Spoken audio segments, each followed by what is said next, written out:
The Hornet's Nest by Jimmy Carter.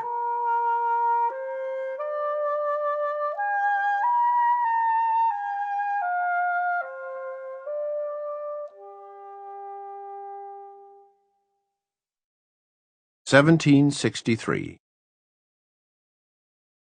The young girl stood quiet and unseen behind the trunk of a large walnut tree, its leaves and branches scarred on one side by a recent fire.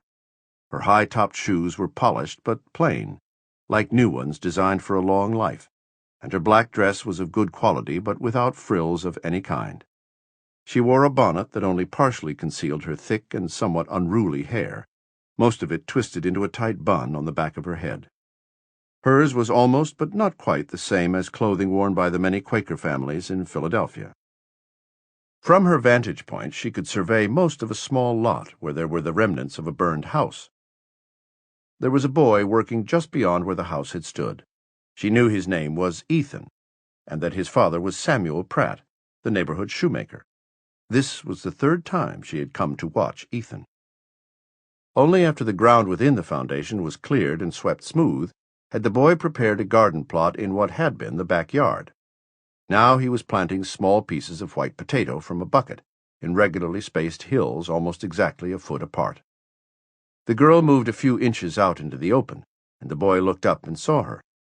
For a few seconds they both seemed uncomfortable. She finally made a remark that she had carefully rehearsed. "It's interesting that those potatoes are akin to tomatoes." Ethan was somewhat aggravated to be observed without knowing it. "That's foolish. A potato grows under the ground, and tomatoes on a bush." The girl thought for a while. "Then maybe my father's book is wrong." "What kind of book?" "It describes the different food plants produced in Europe."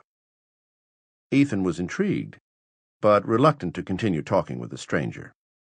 He said with something of a smile, "Well, you'd better take another look." He turned to continue his work, and when he glanced up again the girl was gone. Late the next afternoon he was watering some new onion plants and saw the girl approaching from across the nearby street. She had a book in her hand and walked directly toward the garden plot without hesitation. When she arrived at the edge of the lot, she waited for him to speak first. "Well, what did you find out about the vegetables?" She glanced at the book and said, "Tomatoes and potatoes are both in the nightshade family. They came from South—" Sample complete. Ready to continue?